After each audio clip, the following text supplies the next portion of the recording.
by two amazing co-hosts today. We have Matt Jansen and Packer Fan 31. What's up, guys? You excited for this one? I'm very excited. Thanks for having me back. Didn't think you'd have me back. We always have to keep it unbiased here on Turn Up Bear Down. It's the fourth time now, isn't it? Yeah. You're basically a special guest star, season regular almost. Yeah. So. Very avid viewer as well, so we appreciate the support. That's part of the perk of bringing you on here. So. Absolutely. Well, let's have some fun, boys. Yeah. All right. So this week, Sunday night, week 2, Bears at Packers. We're going to be at historic Lambeau Field, as they call it. Packers are 10-point favorites. I can't honestly remember the last time the Bears beat the Packers on a Monday or Sunday night game. I guess maybe that one, the Brett Favre retirement night, Thanksgiving of 2015, I believe. So I'm going to have to fact check that. But can you guys remember any other times where the Bears beat the Packers in primetime? As of late. Before that, probably would have been, was it 2013 when Rodgers broke his collarbone for the first time? Oh, yeah, that's right. And I think that was when snapped like a twig. Jay Cutler wasn't in that game, though. It was I can't think of his name. Oh, McCown. Yeah, Josh McCown. Or was it Luke? It was Josh. Well, all I know is we had Seneca Wallace out there slinging passes like Uncle Rico. And, yeah, did you see? Even close. Uncle Rico. Uncle Rico got picked up by the Dallas Cowboys this week. He's going to be starting in place of Dak for 6 to 8 weeks. So they're really desperate there in Dallas. I would say also remember Mitch Trubisky to Trey Burton in the corner of the end zone for I don't think it was for the North, but it was on the way to the North a couple years ago. So. Yeah, no, that actually was the day the Bears clinched the North. That win Yeah. So, I have a picture of it somewhere. That was at Soldier, wasn't it? No, yeah, that was in Green Bay. It was at Soldier, but that wasn't a primetime game per se. Oh, it was primetime, Scott. Just because it was in the 3:25. It was like the. It was a noon. I'm pretty sure it was noon. Primetime, Scott. All right, you're primetime. We'll have to check it out. So here in the Central Standard Time, I believe it was noon. But anyway, it's primetime at this house. All right, you guys are excited for this though, right? I mean, Bears are 1-0 because we had an amazing upset victory over the Niners last week, aided by a little bit of rain, but we won't say that's the only reason why we won. Justin Fields played well in the second half. Packers didn't look the greatest against the Vikings, but we know that they're a lot better than the final result of that game, so should be a fun one. And what's the percentage? Usually teams that start out 0-2 have a really hard time of making the playoffs. Although that was before 17-game season. That was back when we had 16 games. So I don't know what that means now. But what are you guys thinking about the Packers? Kind of in a bad spot right here. Do you think that's a good thing for them? Rodgers has responded over the course of his career when their backs are up against the wall. And with this being the second game of the year, it's really tough to say, hey, this is a must win. But when you think about it, if you go 0-2 with both losses in the division, that's tough to come back from. So primetime, Sunday Night Football at Lambeau Field, Packers and Bears, you got to think that the Packers are going to respond in some way. And only a 24% chance of precipitation. So you got to think that, God's going to be on the Packers side on Sunday night. Don't, no.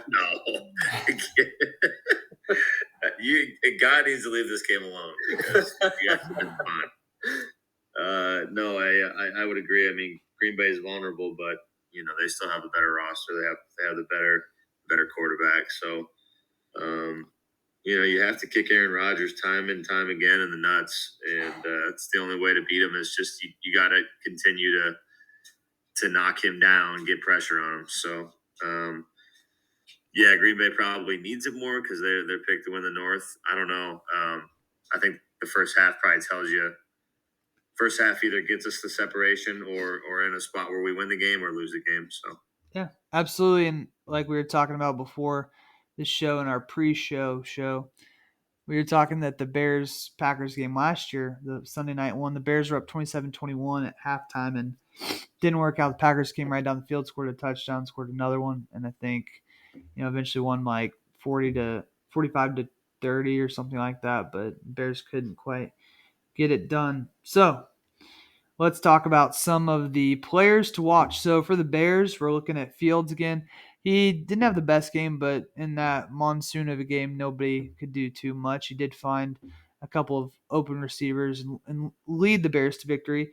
Can Mooney do more this week? I would hope so. He was one catch for 8 yards last week. If you started him in your fantasy team, that was a big mistake. We should have warned you of that. And rookie Kyler Gordon playing defensive back. He's going to have a difficult task playing Rodgers for the first time in his young career. And then looking to the Packers, obviously it starts with Aaron Rodgers up front. Can he find Christian Watson, and Watson can catch it this time after the rookie would have had a big 75-yard touchdown in his first play as a Packer, and then Aaron Jones leading that charge as the starting running back. Pretty good players on this board, definitely going to be factors. Who you guys like? Any names we didn't mention? Any honorable mentions, I guess? I think you have a pretty good list on the Packers side. Really, it's up to Aaron to lead the offense, and a team that's really trying to find their identity right now with not only Devontae Adams leaving the team in the offseason, right, requesting a trade, but also with Valdes-Scantling going to the Chiefs, who is their major deep threat. So, Chris, real quickly, who's our identity? If you had to guess, who's our identity on our team? On the Bears team, Who's our identity? offensively, I'd say David Montgomery. Oh, There you go. Ding, ding. He's the identity. He did homework. Yeah, I mean, and what benefits 32. the Bears here is the Packers coming off a 7-point performance. If they can keep that score low, right? I mean, that's weird things happen in Packer Bear games. We talk about it every time we come together on the phone here and chat about it. So, Aaron Jones being one of the players to watch too. He is the best pass catcher on the Green Bay Packers right now. And it's funny because he's a running back, but him and Dillon can kind of run 1A, 1B, and they're, they can run the offense with either of those two out there, or if they're both out there at the same time. So I think both of those guys are important. And then Christian Watson, you mentioned that 75-yard drop would have been a touchdown. Horrible way to start your career, but you got to think that there's nothing but upside for a guy like him who can find ways to get open in the in space out there. So yeah, like those guys, Chris, and like we said, we talked about our identity, David Montgomery. Khalil Herbert was kind of a factor, a little bit more than I thought. Can he continue to make splash plays? He had 45 yards and a touchdown last game. I don't know where Cole Kmet was. I mean, probably somewhere wearing a polo with the brim popped up and some puka shells, because he was literally MIA at a frat party. So get Mooney active, Pringle on third down. A-Rod, will he continue to be my dad? I don't know, probably. But you have to rush him. And what I noticed is, man, we really kind of focused on and sent just 4. I think that's maybe something Eberflus and Alan Williams like to do is try to get home. And obviously, if you can get home with 4, you get home with 4. But that's just kind of one of those keys. Again, is Aaron Rodgers versus Alan Williams, who's our defensive coordinator, part 1. What's that going to look like as far as a chess match? Luke Getsy used to be kind of a big deal up there. So if we had an opportunity to have some insight on exactly what they're doing and how they're doing it and how they want to attack, and I mean it's with Luke Getsy. So again, and then the Lions, man, there's a lot of questions. I thought not keeping up with the Green Bay's kind of off-season moves, other than Devontae leaving. I don't know, man. Like a couple of their starters don't play. That could at least theoretically help the Bears a little bit with guys that aren't as resound besides Robert Quinn. I mean, so I would assume they're going to double him again. kind of what they did. He was pretty quiet last Sunday. So can you contain Jones, especially in the passing game? And then can you punch Quadzilla in the throat? So it's where I'm at with those players to watch. Yeah. Man, it'll be fun. A lot of good players mentioned. Lots of guys to look for, especially Cole Kmet. We talked about him week 1. We really thought he's going to have to be more of an impact this year and didn't even have a catch last week. So that's definitely a huge letdown. Let's look at the keys to the game for both of the teams. So this is Must have still been running curls. yeah. Oh, for sure he was running curls on a couple plays when they showed the replay and Fields was getting sacked. There was nobody open. So keys to the game. Obviously, like for the Bears to beat the Packers, we have to score touchdowns because Rodgers always finds ways to make a comeback happen, and we just need to be able to score points. And I guess last week we got 3 touchdowns in the game, and unfortunately we couldn't convert some extra points that would have made our lead a little bit bigger. But we got to still find our key players on offense. Who's that going to be? Again, I think Pettis had a catch. Pringle had a catch. Mooney had a catch. Like our receivers hardly had any catches. In fact, the commentators were saying at one point that only running backs had catch at one point in the game. And then can Fields be protected? That'll continue to be a big question. He was sacked twice week 1, had multiple hurries, did a couple good things, getting loose outside, out of the pocket and whatnot. But if he doesn't have any time, which it didn't look like he had much time last week, how can he get anything done? For the Packers, can they find that offensive identity? Will they be able to make the big plays? And this is twofold here. It could be forcing turnovers, as we have on here as well, but also just there's always these huge, critical, game-changing plays that happen in Bears-Packers games. Usually they're unforeseen things that have just been unprecedented in games, and they always work out, usually for the Packers. So what do you guys think about these keys? What are you looking for to happen? Anything that we need to add on to this? Just to expand off to find the offensive identity. So Packers were in Minnesota last week, and that's a place where Rodgers usually has, that 300-yard, 3-touchdown plus performance. He threw for 195 yards, no touchdowns. Obviously Watson had the big drop. He was under pressure the whole day.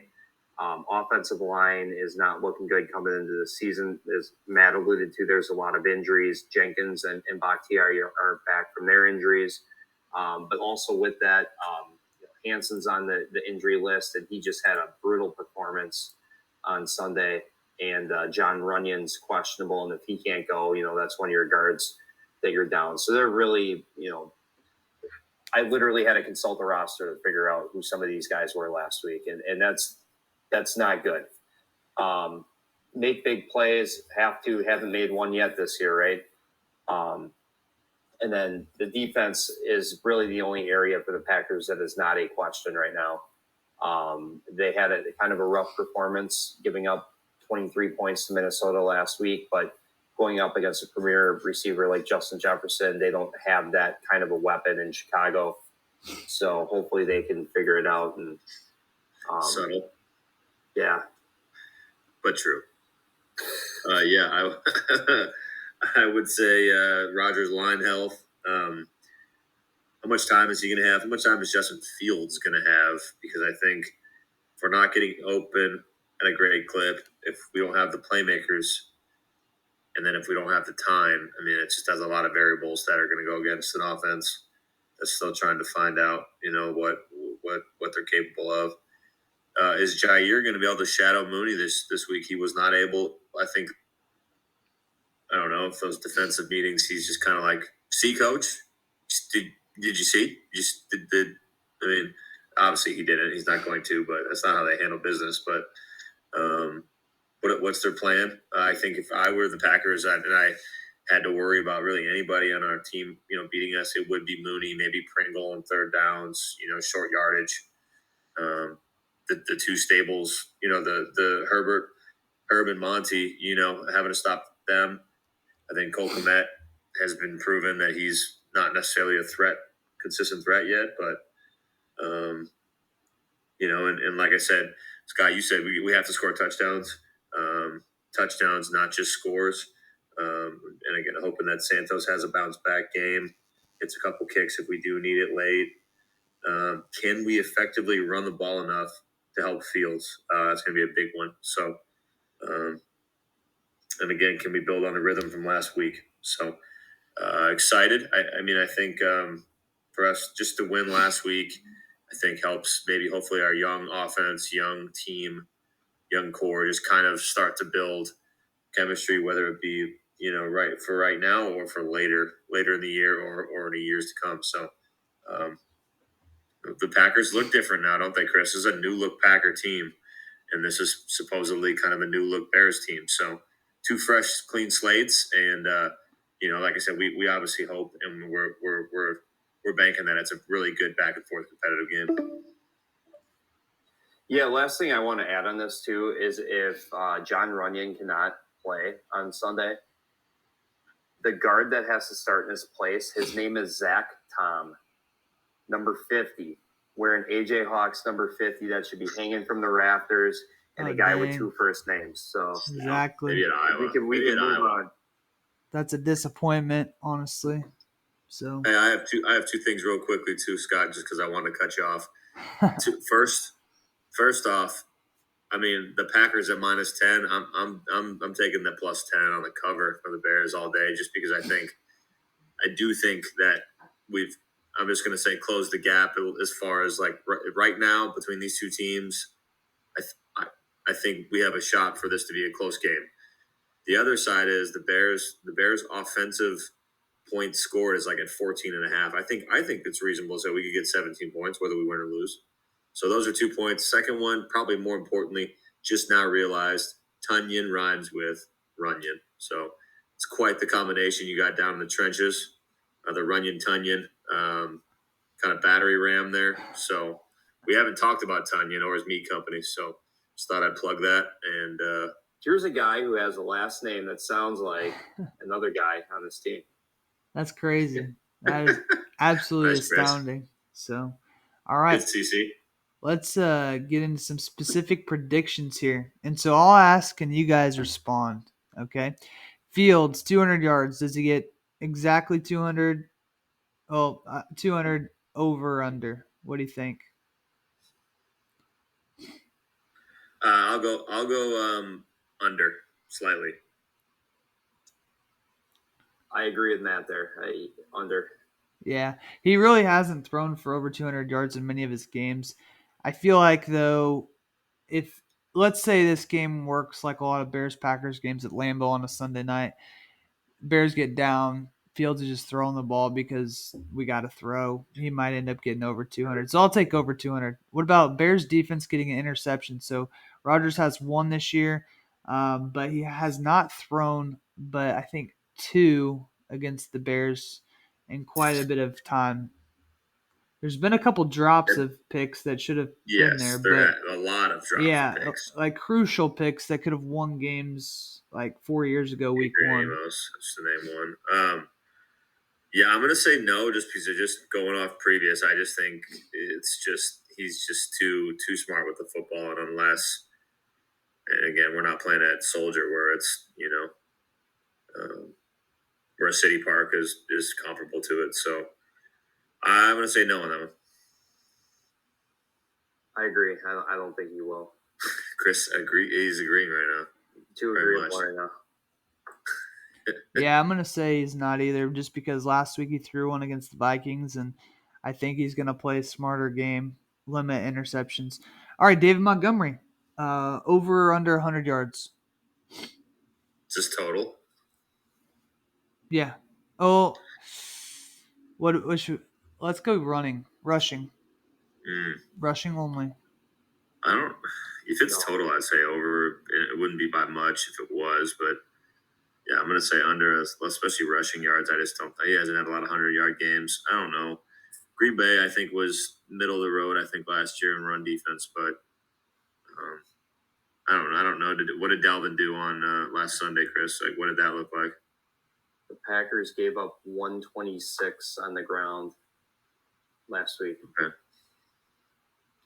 I'm going to say under. I'm going to say under also. Yeah, actually, this one's a little bit of a trick because David Montgomery, he had a tear for a while there where he got 100, but usually even the previous coach would take him out. It felt like about 80 yards, so he's never able to get to 100. Okay, moving on. This deals with neither team. Amount of times Chris Collinsworth is going to say, "Here's a guy." It's at 5, under or over 5. That's quite a bit, but we'll see. Over.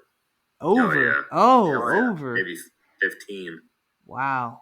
That must be if the game's bad and he's getting bored, he's just going to talk about random guys like, now here's a guy. And he'll be talking Yeah. about random fans probably. And just saying random things are incredible, and asking for instant replays and just stuff that Collinsworth does. He's just bringing more energy to the game. You got to love it. So, Matt, what about you? Yeah, I said way over. I mean, Okay. it's like I said, it's Chris, and if I know my Chris's, I mean, this is going to be over. All right. What about Christian Watson scoring his first touchdown? I guess it's just a yes or no, really. I'm going to say no. I think Bears win 2-0 on the safety with 1 second left. So, no. Well, since I've agreed with Matt on the first 4, I feel like I have to say yes on this one. When you have a play like he did last week and you drop that big one, you got to find a way to bring him into the offense. And I hope that Rodgers finds a way to work him in. So I would like to see this happen. I think it will happen for that reason. Yeah, I think this is going to be one of those, like, for instance, last year, Jalen Johnson played really good against Devontae for the most part. And then towards the end there, Rodgers singled him out and threw one at Devontae, caught it over Jalen Johnson intentionally at the end of that game. And so I feel like this is a situation where Rodgers is going to make sure that Watson gets a touchdown, whether it's early in the game or late during the game on the goal line. He's going to give like a drag route or something to hit him, find him open. Give the rookie some confidence, because I think that Christian Watson is definitely going to be important down the line for the Packers if they are able to have a good year like they typically do. Where's Romeo Dobbs been, bro? He was pretty quiet on Sunday. He had a great preseason though, and that was, to me, that was unexpected because everyone was really excited about Watson, and Dobbs just had an incredible preseason. He had 4 catches for 37 yards on Sunday, but nothing that really just made you say like, hey, this is the guy, right? So somebody needs to emerge. The ball was spread around to multiple different targets on Sunday, and I kind of expect a lot of the same. Yeah, and I think we talked about this in previous Bears Packers matchups, but there was that time when Rodgers was throwing to Devontae in the back of the end zone in the Brett Favre retirement game, and I think Devontae didn't catch it or something like that happened, and he turned out all right. So some of these guys will probably work out. I actually wanted the Bears to draft Christian Watson, so it's kind of hard to see him in a Packers jersey. So lastly, will there be that weird special teams play? I can remember the fake, what was it, a fake field goal that went for a touchdown a few years back. Last year we had Jakeem Grant's crazy punt return for a touchdown last year. There's been a couple Devin Hester moments in Bears Packers games. So do we think we're going to see a weird special teams play? I hope so. Just that helps the Bears win, I think. So Chris is a pretty big advocate on the Packers special teams and how atrocious it's been in the last decade. So I don't know. I don't know if the guys got new coordinators or what, but if there's one thing we could pick on your franchise about, it's about sucking on special. They don't know what the third phase is because all they do is score touchdowns. So, Rich Bisaccia, the old Las Vegas Raiders head coach, the interim head coach, he's the Packers special teams coordinator now. Nice. That's a shot in the arm right there. So, absolutely. Yeah, but it would not be a Packers-Bears game unless something weird happened, and I think it's most likely to happen on special teams. So, Put me down for a yes on that one. I'm going yes as well. And I also think, yeah, that definitely usually tends to help the Bears out because that's one way that we can make the game not about Aaron Rodgers. So, all right, let's get in. Well, there hasn't been a special teams play that has actually helped the Packers out in the last decade. But I mean, if something happened that was just crazy special teams wise, it happened against us. And I can say us because I'm an owner of the team, Matt. Oh, dear. Are you? Nice. I didn't know that. It's a 50-50 split with my wife. So I have never heard that come out of your mouth before. What's the over-under that Chris Collinsworth absolutely just obsesses over Aaron Rodgers tomorrow? What's the over-under on that, on the obsessive comments? Because that could be easily at 5 or 6 just on the first quarter. I'm going to say in the first quarter alone, that'd be a lot for just one quarter. Are you talking like the game where Rodgers threw 6 touchdowns in the first half, kind of crazy? Because I feel like he would obsess over him if that's the case. And so, yes, special teams do look to be a factor in this week's game. But let's get into our overall prediction. Here we go. You guys ready? Totally. Let's go. Let's get into it.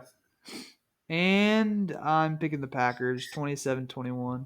I don't know that I've actually picked the Bears to beat the Packers since we started Turn Up Bear Down.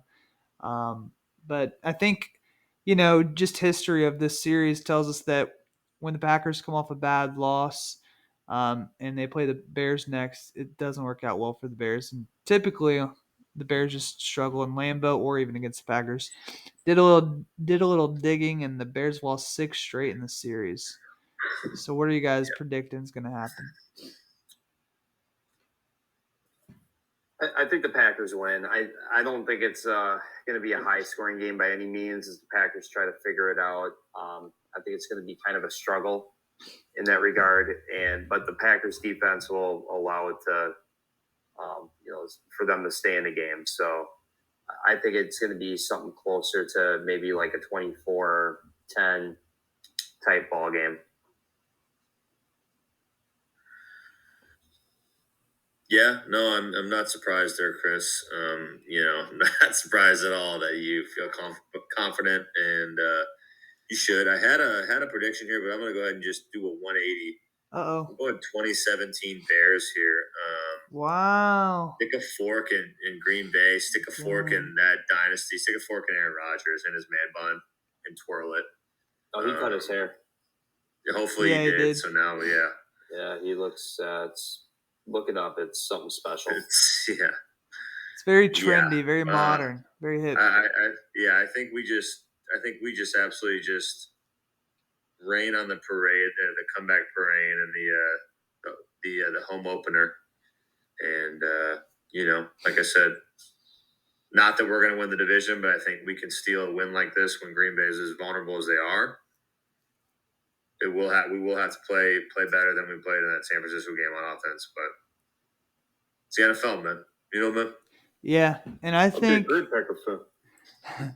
I really do think, to your point there, even though I picked the Packers to win just because of what I've experienced a lot lately, is if Justin Fields, he really is the guy. If he can figure it out. I mean, I know last week was ugly, but once he made the play he needed to make and then got another chance, the Bears were able to win really because of him helping us get that victory. Defense did their part too, but Justin Fields made the plays he needed to. So can we see the Justin Fields that played against the Steelers, played really well in that second half? Can we see the Justin Fields that played really well against the Packers in the first half last year? And if we can find that guy, maybe we can hang with them and maybe we can pull off an upset. So any other final thoughts on this one from you guys? Well, just a statement in general about the Bears, and I'm not a Bears fan by any means, but I did like the celebration of of the body surfing in the in the slip and slide. The slip and slide. That was. I only wish that it would have been the green and gold doing that, and when life gives you a hurricane, have fun in it. So. Yeah, that was probably one of the more fun things that I've experienced as a Bears fan in the last few years, especially since the shoe salesman took over as head coach. So yeah, the slip and slide, that was fun. That was cool. It's just seeing that kind of an atmosphere, and with a team that was, in some experts predicted to only win 2 games this year. 2 games, 2-15, and you go up and you beat a team that some are saying is one of the top teams in the NFC, um, and that was pretty fun. So Yeah, like I said, I just need somebody needs to send me, some of our avid fans out there need to send me a picture of the time Aaron Rodgers ran the ball in the end zone, and just mothers and granddaughters and others were just flipping him the bird, just what he deserves. So it's just one of my favorite memories, even though it's not a good one, but it does help my it does help my healing heart, and that's why I feel good about. I feel good that we are in a good spot to begin a couple of years of trying to get into a high level football team. So we'll yeah, see what happens on Sunday night. Obviously, I wish I could be there. I wish Packer fan 31 and I wish we could attend that. Obviously, Scott, we've been talking about going to Lambeau. So um, everybody wants to go to Lambeau. It's an experience. So just hoping it's a competitive game for us. And like I said, I think we squeak it out late. To dang, go Bears. that's Go Ditka, go Hurricane. that's a bold prediction, but we'll see what happens. So that. Any final thoughts from either of you? Thanks I'm for coming good. on, Packer Yeah. fan. I know you're a Appreciate grinder. I know you got a lot of stuff going on and you're busy and you have a great family. So thanks for coming on. It's always fun to have you. Like I said, you said Aaron Rodgers only twice, but you did bring up the ticket, the shareholder stuff. But we appreciate, like I said, all good fun. We appreciate having you, and like I'm hoping that we break some trends this weekend. Hoping that we break some trends. Yeah. No, I appreciate it. Thanks for having me on as always. And I didn't even want to bring up the fact that Liquid Cheese beat you in fantasy football last week. Ah, So, you hate to see it. You All hate to because see of the it. shout out. Yeah. Yep. All Extra right. 3 point boost right there. Yeah. Well, that will do it from us here at Turn Up Bear Down. So don't forget, Bears fans, have a good one. And yeah, don't forget to turn up and bear down.